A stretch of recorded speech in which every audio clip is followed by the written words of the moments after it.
Bueno, tenemos el gusto de tener en la sala al doctor Jorge Francisco Velasco Anchorena. El doctor es director de la Unidad de Cuidados Intensivos Cardiotorácicos, profesor asistente del Baylor College of Medicine, Departamento de Cirugía de Baylor Scott and White Medical Center en Temple, Texas, Estados Unidos. El doctor amablemente nos va a compartir hoy el tema cuidados intensivos en el paciente posoperado valvular, manejo basado en evidencia. Lo recibimos con un fuerte aplauso. Doctor, adelante, lo escuchamos. Buenas tardes, soy Jorge Velasco, médico graduado de la Universidad Nacional Mayor de San Marcos. Mi promoción fue la promoción 88, conjuntamente con el doctor Samuel Cosme. No tengo ningún conflicto en relación a esta presentación. Los slides están en inglés, pero voy a tratar de navegar a través de ellos. El cuidado crítico post cirugía cardíaca está cada vez más especializado. Es una rama importante del cuidado crítico. Y la razón de eso es que cada vez es más sofisticado, los pacientes están más enfermos, son más ancianos, las cirugías de por sí son más complejas, han cambiado las técnicas de cirugía y la aparición de sistema de soporte mecánico circulatorio ha cambiado el espectro de la terapia intensiva en las unidades cardiotorácicas. Pero definitivamente lo que determina el éxito del progreso de estos pacientes es el manejo del equipo de la terapia. Una de las cosas que es importante en esta población de pacientes que reciben cirugía valvular de reemplazo o de reparación es que todos estos pacientes van a estar sometidos al bypass cardiopulmonar. Lo que significa es que en la sala de operaciones se va a poner una cánula en el lado venoso, se va a retirar la sangre del paciente, se va a pasar a través de una membrana de oxigenación con la ayuda de una bomba rotatoria y esto se va a devolver al sistema arterial del paciente, sea en la aorta o en la arteria subclavia o en la femoral.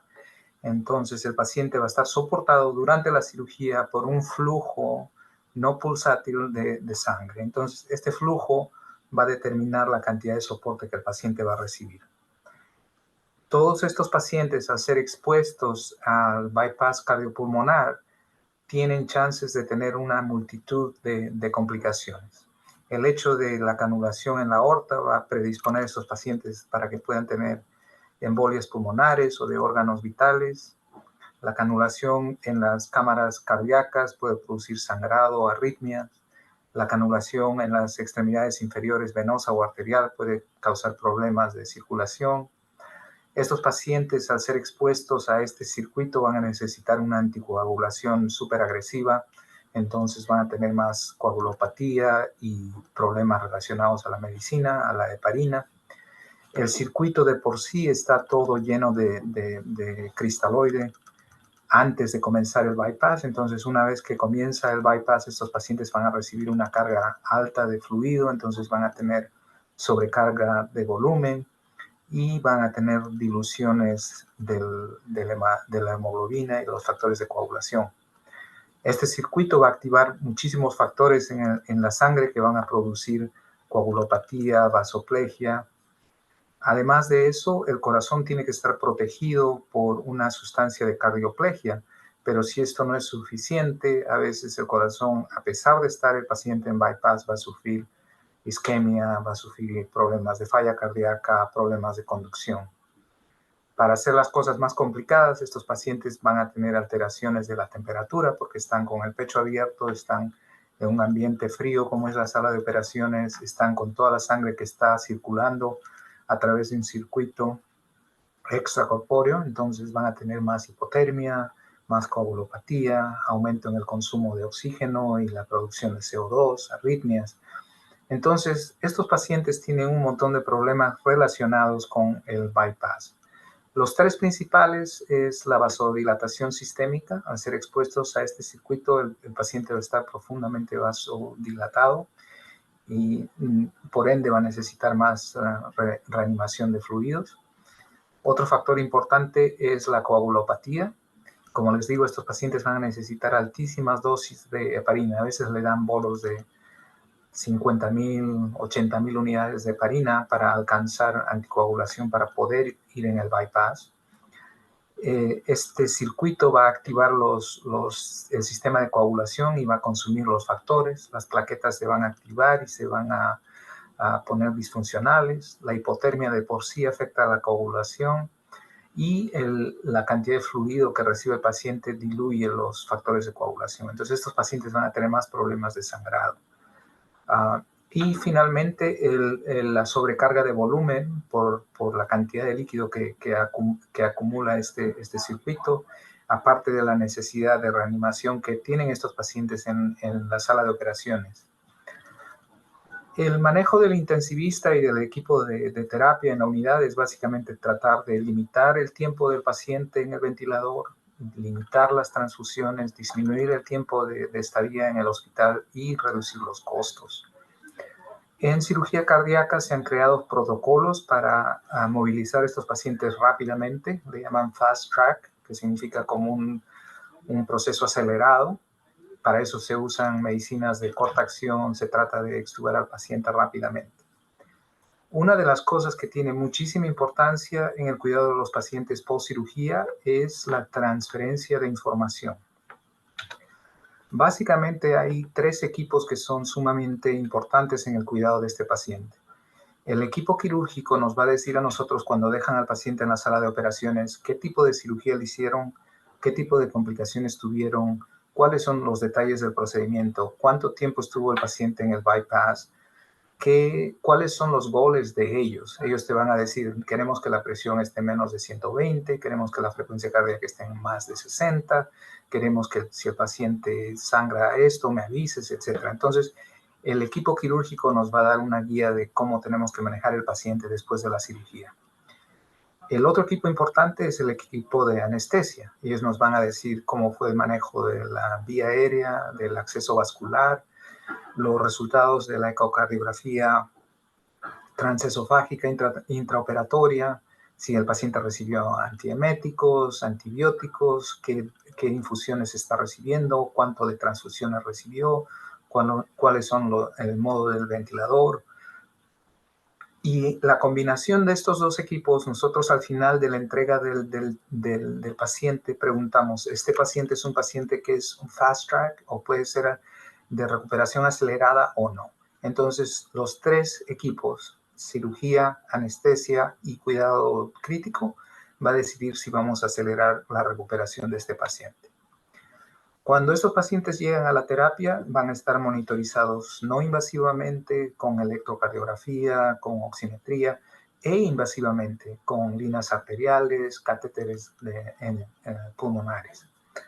Las radiografías son de vital importancia porque nos ayudan a ver dónde están las líneas, si hay complicaciones inmediatas. Y obviamente todos estos pacientes necesitan acceso venoso central para poder darles las medicinas que necesitan. El uso del catéter Swan-Ganz o del catéter de la arteria pulmonar ha perdido mucho uso en los últimos años, pero definitivamente tiene un rol en cirugía cardíaca, sobre todo para los pacientes que tienen fallas ventriculares, que tienen hipertensión pulmonar preexistente o reciben trasplantes. Estos catéteres se pueden colocar en la sala de operaciones o incluso en la unidad de terapia, en la unidad de cuidados intensivos. La unidad de cuidados intensivos es un poco más difícil porque uno lo hace simplemente por flotación y básicamente lo que hace es uno avanza el catéter en el lado venoso y va a haber un cambio de la morfología de las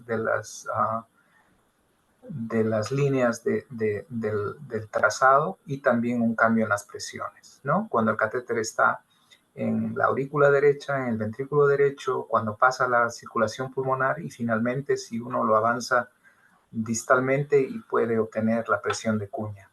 Entonces, esto nos va a ayudar a nosotros a determinar cuál es el gasto cardíaco del paciente y manejarlo adecuadamente, ¿no? Entonces, el gol de nosotros o el parámetro va a ser tratar de tener un índice cardíaco de por lo menos 2.2 litros por minuto metro cuadrado. ¿no? Además, a través de este catéter podemos obtener una muestra de la parte más distal que nos va a dar la concentración de oxígeno venoso, que tendría que ser más de 60%. Y con esos dos parámetros podemos decir que el paciente está adecuadamente soportado. Todos los pacientes después de la cirugía cardíaca van a estar inestables, de una u otra forma.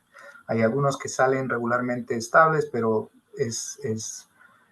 no es raro que necesiten fluidos, que necesiten inotrópicos, que necesiten presores.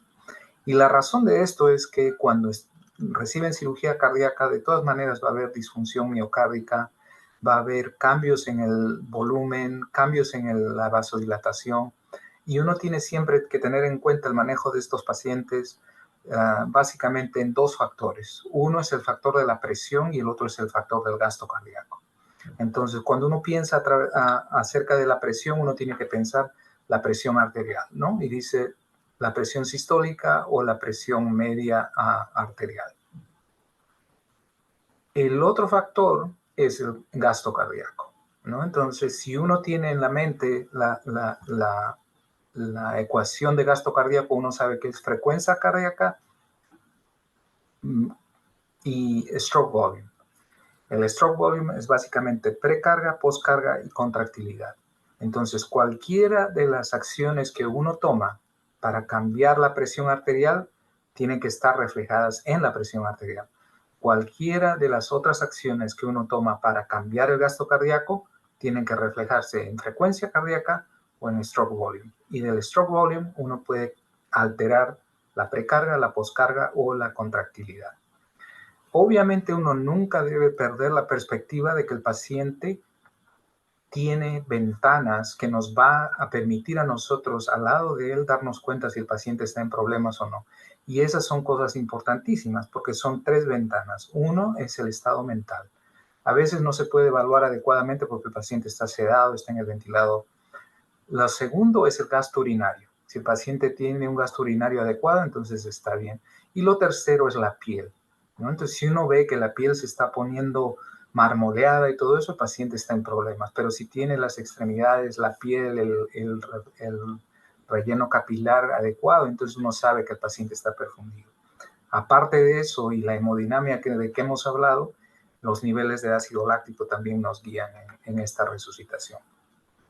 El factor más importante después de la cirugía cardíaca para recuperar a estos pacientes es la resucitación de fluidos y es la intervención de primera línea, usualmente con cristaloides, a menos que el paciente esté profundamente hipovolémico y que necesite coloides.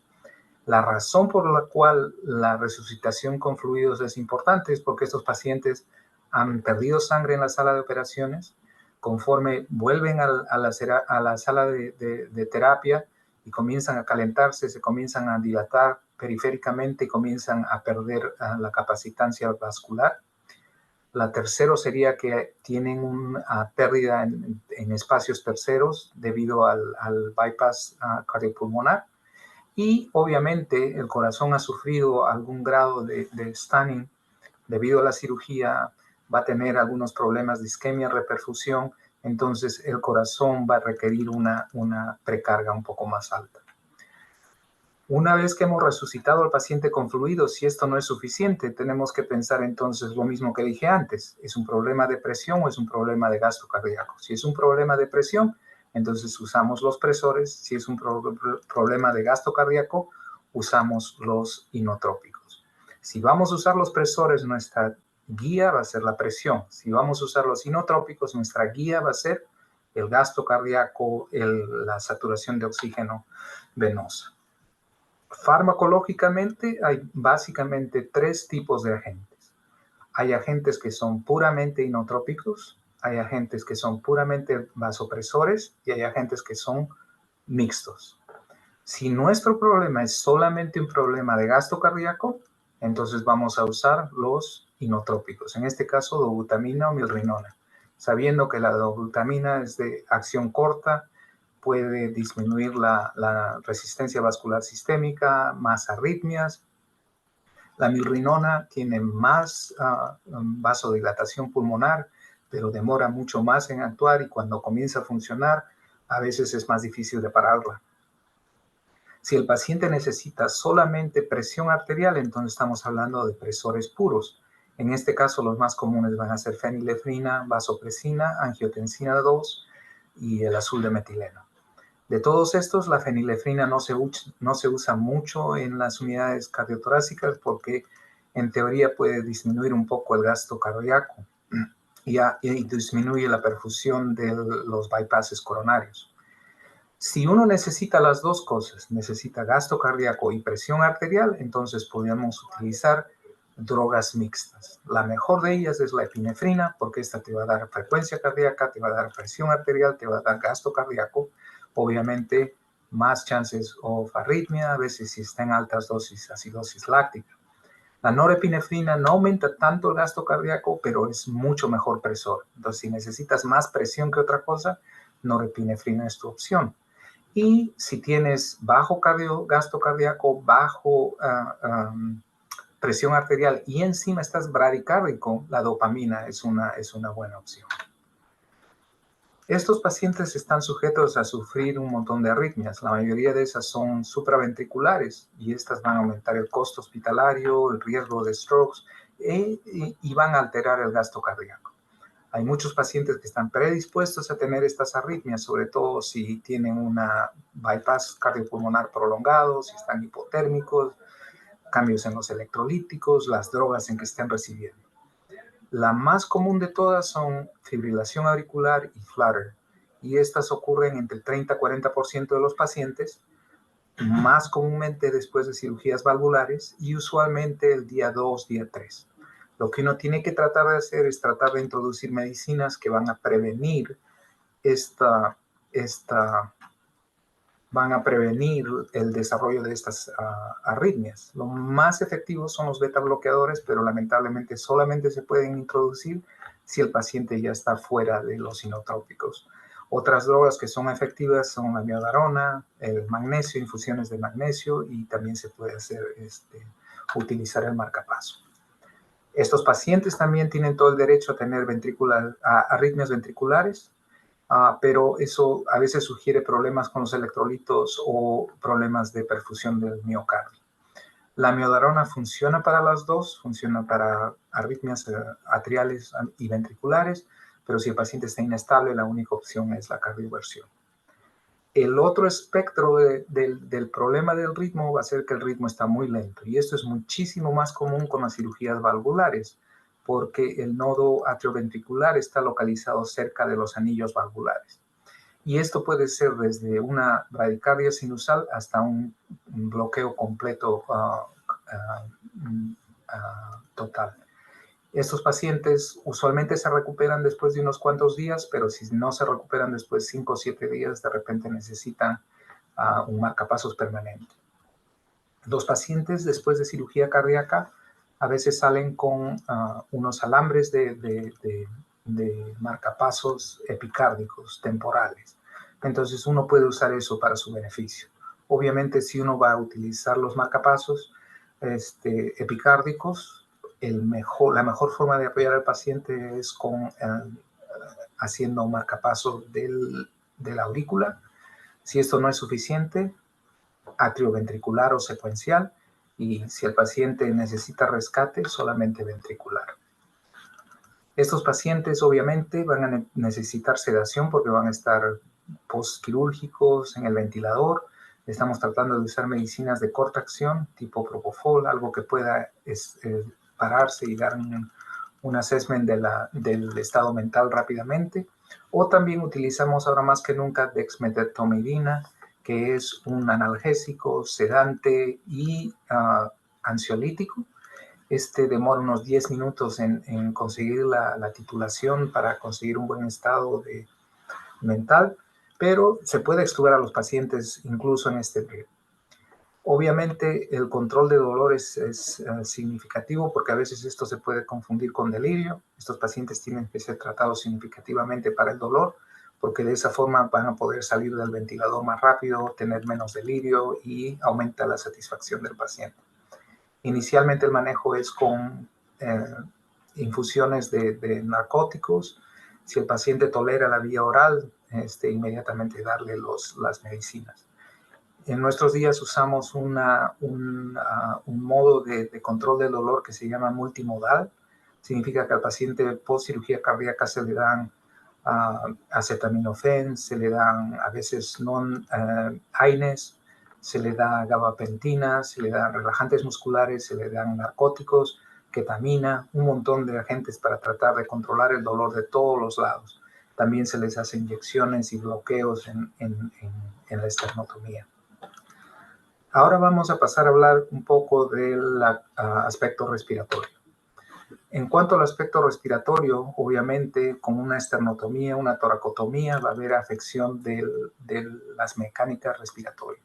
Estos pacientes van a funcionar como si tuvieran un problema restrictivo. Además, como les mencioné, van a recibir fluido, pueden tener edema pulmonar, pueden tener atelectasias, a veces hay daño del nervio frénico.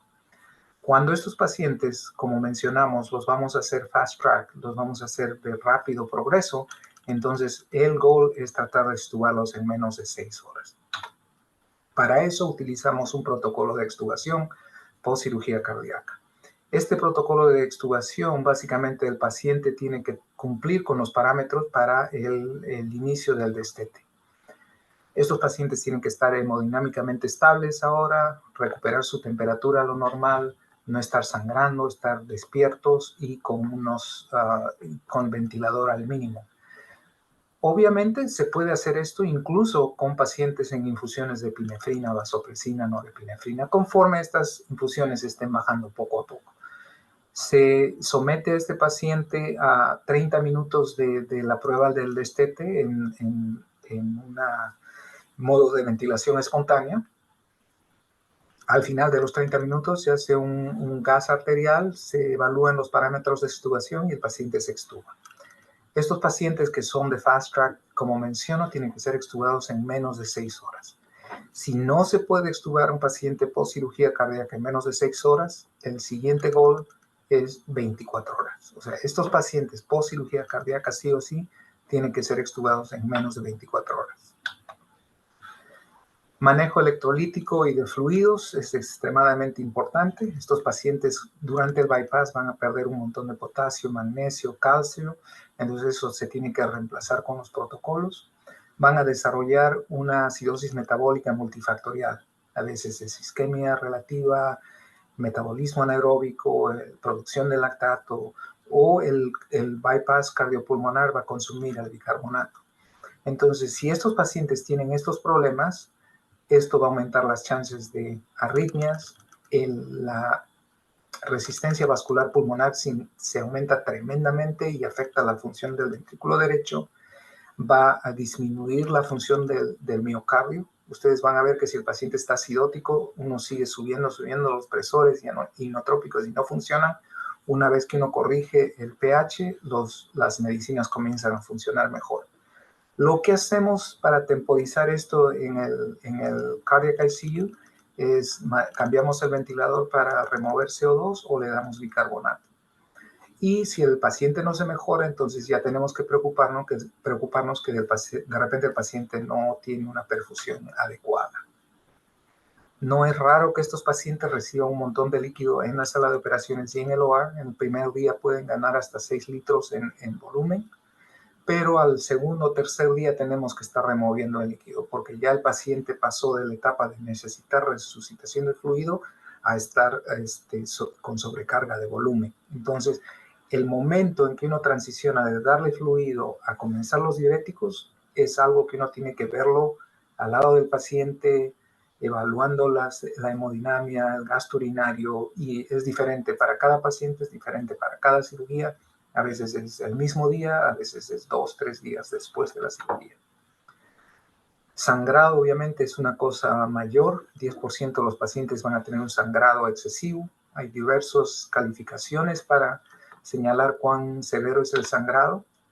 Y obviamente los factores de riesgo van a ser si el cirujano no prestó atención a la hemostasia, si el paciente tiene una cirugía compleja, si el paciente está en el bypass cardiopulmonar prolongado, si tiene falla cardíaca.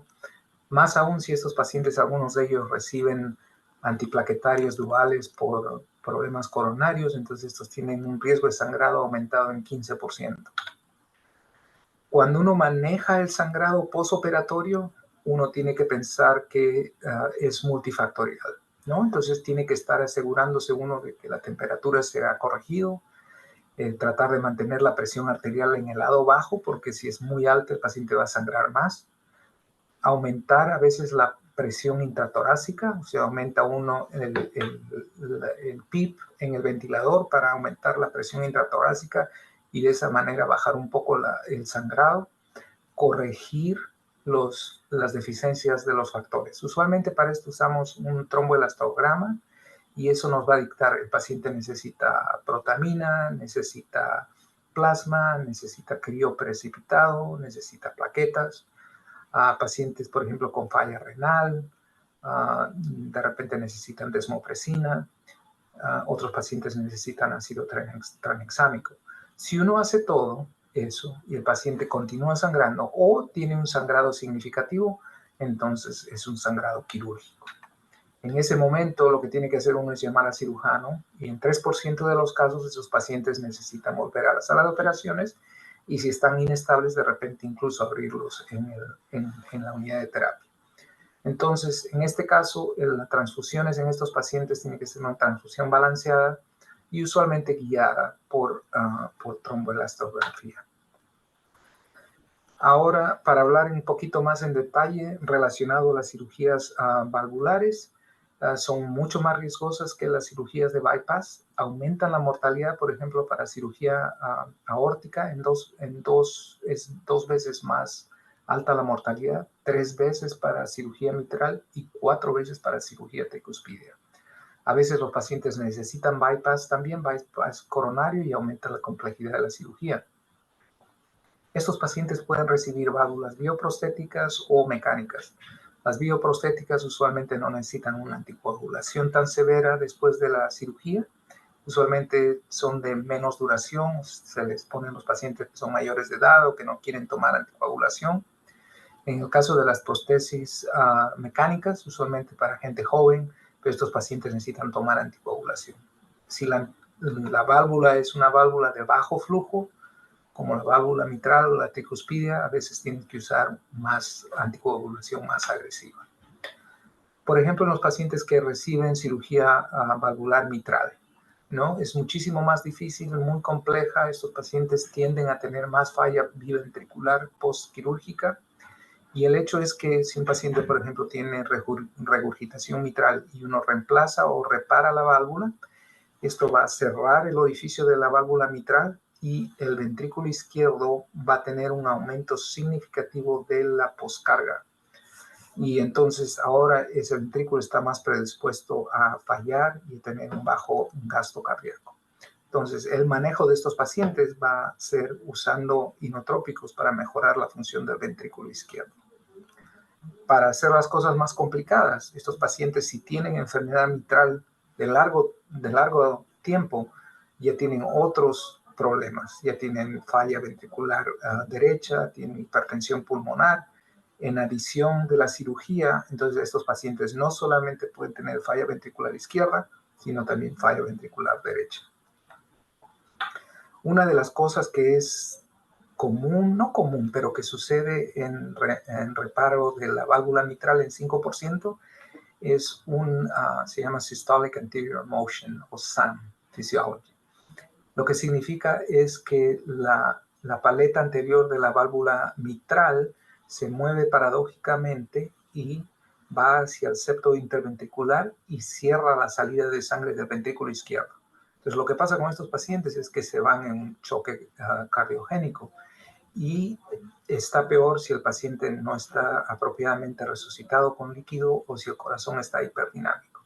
Entonces, pacientes que tienen esta fisiología de SAM, lo que tiene que hacer uno es darle líquidos, evitar los inotrópicos. A pesar de que el gasto cardíaco está bajo, uno tiene que evitar los inotrópicos en lo posible y tratar de enlentecer el corazón. Entonces, en estos pacientes es una de las pocas poblaciones que uno va a comenzar los beta bloqueadores temprano. Otra de las cosas mayores que puede suceder con pacientes de cirugía valvular mitral es la disrupción de la unión atrioventricular. Esto produce un sangrado masivo, los pacientes mueren en 75% de los casos. La mayoría de veces el cirujano lo puede ver en la sala de operaciones, pero a veces en el ICU, en la unidad de terapia, recibe uno del paciente y el paciente está desangrando, se necesita cirugía inmediata para corregir esto. En el caso de la válvula aórtica, obviamente, si la válvula aórtica está estenótica, el ventrículo izquierdo va a estar hipertrofiado y está muy sensible a la precarga. Entonces, una vez que uno repara o reemplaza la válvula aórtica, la presión arterial se va a ir para el techo, ¿no? Significa que el paciente va a estar bien hipertenso, hay que controlar la presión porque a veces se pueden romper las suturas y todo eso. En adición, también hay problemas de conducción. Estos pacientes pasan los días y tienen bloqueos, tienen bradicardia. Por eso la necesidad de mantener los alambres del marcapaso transitorio. Si estos no se recuperan, hasta el 7% de estos pacientes van a necesitar un marcapaso permanente. Por la posición de la aórtica, de la válvula aórtica reemplazada, a veces hay oclusión temporal o permanente de la circulación coronaria, y eso va a producir arritmias ventriculares, falla ventricular, y el paciente tiene que ir a la sala de cateterismo y todo eso. Y para hacer las cosas peor, en el peor de los casos, estos pacientes al acceder y trabajar en la aorta van a tener más chances de tener strokes y embolismo a otros órganos. En el caso de las válvulas tricuspidia y pulmónica, la tricuspidia es la que tiene la mayor mortalidad, hasta el 8% en reemplazo valvular, usualmente por falla ventricular derecha. La válvula pulmónica o pulmonar no se reemplaza muy comúnmente en adultos, es más un problema congénito, pero en general es una válvula bien tolerada, el reemplazo. Una vez que uno ha recuperado estos pacientes en la sala de terapia, uno de los problemas que se presenta comúnmente es un choque refractario, ¿no? El paciente va a estar hipotenso, va a tener gasto cardíaco bajo. Entonces la idea es tratar de identificar cuál es el problema y tratar de solucionarlo. La primera cosa que uno tiene que hacer es asegurarse que el ritmo cardíaco está bien, que es sinusal, que no está yendo muy lento o muy rápido. Una vez que uno corrigió eso con cardioversión, medicinas o el marcapasos, tiene que ver si es un problema del gasto cardíaco. Si es un problema del gasto cardíaco, uno tiene que usar inotrópicos, tratar de identificar si es un problema del ventrículo derecho, del ventrículo izquierdo, si es isquemia, si hay tamponamiento cardíaco, si hay un neumotórax o un neumotórax. Una vez que uno descartó eso, la otra cosa que uno tiene que manejar es el volumen. Uno le da resucitación al paciente, si el paciente está sangrando necesita transfusiones y todo eso. Entonces el manejo del shock postoperatorio cardiogénico va a ser multifactorial. Para hacer las cosas aún más complejas, estos pacientes también se presentan con un tipo diferente de shock al ICU. Este shock es un shock distributivo que se parece al choque séptico. Pacientes están con una resistencia vascular sistémica bajísima y esto va a ser secundario al bypass cardiopulmonar, puede suceder hasta en 25% de los pacientes. Los pacientes van a requerir alta cantidad de fluido y presores. La forma en que manejamos estos pacientes en la sala de la terapia es darle presores, norepinefrina de entrada, vasopresina. Pacientes que tienen cirugía cardíaca usualmente tienen una disminución endógena de los niveles de vasopresina y son muy sensibles a la vasopresina.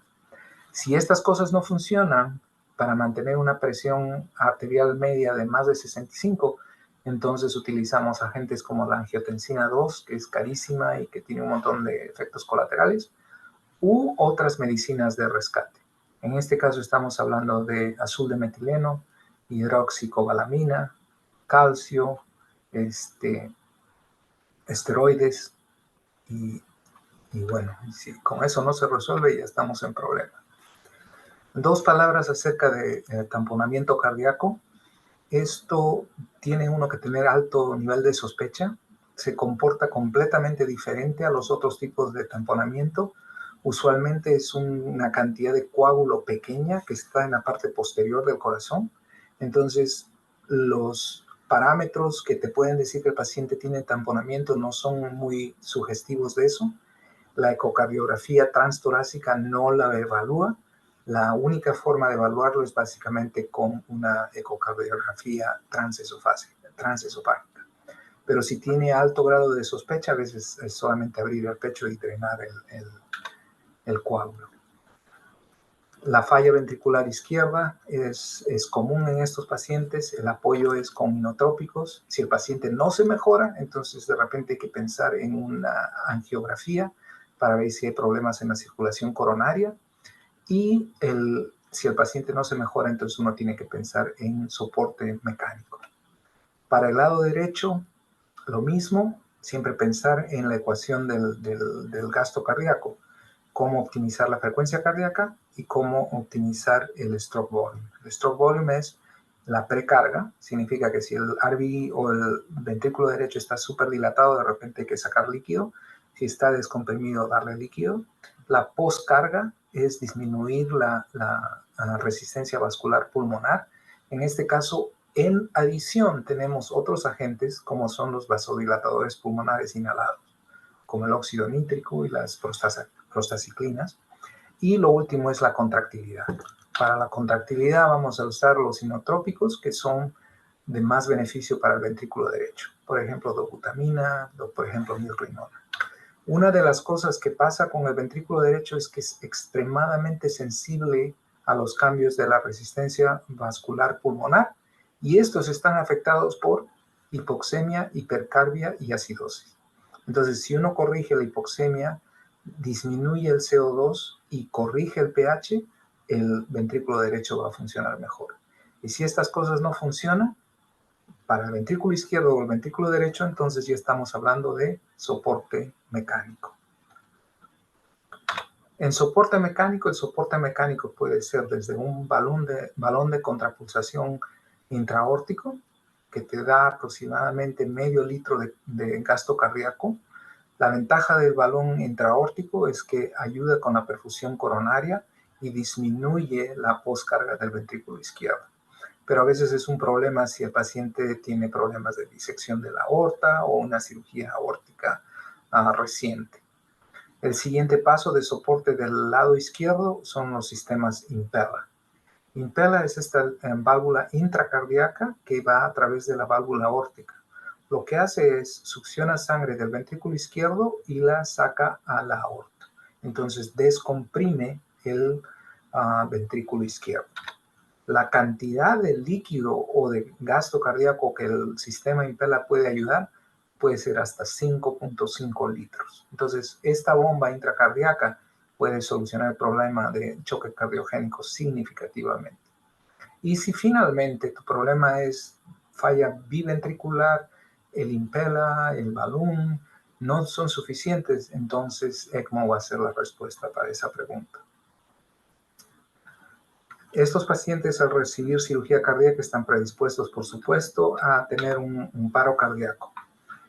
El manejo de estos pacientes es diferente al del manejo del paciente con un paro cardíaco de otra razón. Estos pacientes tienen que ser manejados con un algoritmo de soporte de vida avanzado cardíaco. Eso significa que si el paciente hace un paro cardíaco en la terapia después de cirugía cardíaca, en los primeros 10 días, si el ritmo es ventricular, fibrilación ventricular o taquicardia, uno tiene que darle 3 choques de cardioversión, uno tras otro. Y si eso no es suficiente, darle amiodarona y tratar de no darle epinefrina a estos pacientes. Si el ritmo es asístole o bradicardia severa, tratar de usar los alambres epicárdicos para hacer el marcapasos al paciente. Si eso no está presente, darle atropina y el marcapasos externo. Si el paciente tiene otra forma de paro cardíaco, que sea actividad eléctrica sin pulso, ahí sí uno sigue el protocolo regular. Pero en 5 o 10 minutos, si el paciente no retorna a la circulación, el pecho tiene que ser abierto. Este diagrama en el lado derecho muestra que el manejo efectivo de un paciente post paro cardíaco post cirugía cardíaca, no se necesita 100 personas en la habitación. Necesita 6 personas que manejen al paciente. 1 es el que hace las compresiones, 2 es el que maneja la vía aérea, 3 es el que se encarga de la desfibrilación, 4 es el líder, 5 es el que se encarga de las medicinas, 6 es el coordinador. El coordinador se va a encargar de traer al equipo para que abra el pecho del paciente. El coordinador se va a encargar de repente de organizar para poner al paciente en ECMO. Ahora, para terminar, les voy a decir 2 palabras acerca de la calidad y la mejoría de los programas de cirugía cardíaca. Esto es extremadamente importante porque nosotros nos regimos por un registro que es el STS o la Sociedad de Cirugía Torácica, que colecciona información de más de 3 millones de pacientes desde el año 90 y le da estrellas a los programas. Entonces, por ejemplo, si tienes un programa bueno, 3 estrellas. Si es moderado, 2 estrellas. Si es malo, 1 estrella. Entonces, lo que hace este programa es colecciona la información que nosotros le mandamos y decimos la mortalidad de nuestros pacientes. Si la mortalidad tiene un peso de 80%, pero eso determina cuántas estrellas vas a tener. Y aparte de eso, otros factores. Falla renal, strokes después de la cirugía, infecciones mediastinales, necesidad de reoperación. Miren esto, ventilación mecánica en más de 24 horas. Por eso es que ponemos el énfasis en sacar a los pacientes del ventilador en menos de 24 horas, ¿no? Entonces, todos los programas, no todos, pero el 90% de los programas de cirugía cardíaca de Estados Unidos reportan este sistema y son graduados por ellos. Para hacer las cosas más complicadas, hay un programa que se llama ERAS, que es la recuperación post-cirugía, que se aplica a 7 programas de cirugía, por ejemplo, cirugía ginecológica, urológica, esofágica, cardíaca, colorectal. Entonces son 12 factores que uno tiene que cumplir para que el paciente se recupere rápidamente. Por ejemplo, movilidad temprana, extubación en menos de 6 horas, comenzar una dieta rápido, comenzar al paciente a quitarle las líneas, comenzar a recuperar la función intestinal. O sea, todas esas cosas que hemos estado hablando durante todo el día se condensan en la recuperación de estos pacientes postquirúrgicos. Y para terminar, lo que hacemos nosotros es cuando hacemos las rondas multidisciplinarias con el team del ICU, tenemos que cumplir con todos los bundles, todas las cosas que tiene que recibir un paciente post-cirugía o post-ICU o en el ICU. Por ejemplo, todo lo que es ABCDEF, el bundle, lo mencionamos ahí. Si vamos a remover las líneas, si el paciente necesita profilaxis, necesita terapia y todo eso. Entonces, de esa forma, hacemos eso en cada paciente cuando rondamos para estar seguros que no se nos pasa nada. Y en conclusión, para decirles que estos pacientes post cirugía cardíaca definitivamente tienen una trayectoria predecible, pero a veces es impredecible. El manejo del equipo de la cirugía cardíaca en el ICU, en la terapia, tiene que tener un conocimiento importante de la patofisiología multisistémica, porque son, como les he mencionado, muchos los factores que afectan diversos órganos del cuerpo. Y obviamente, para mejorar la calidad de nuestra terapia, los resultados de nuestros pacientes, lo ideal es la creación de protocolos y estandarizar la práctica para hacer lo mejor por los pacientes. Y con esto voy a terminar. Y agradecerles nuevamente la oportunidad de hablarles a ustedes el día de hoy.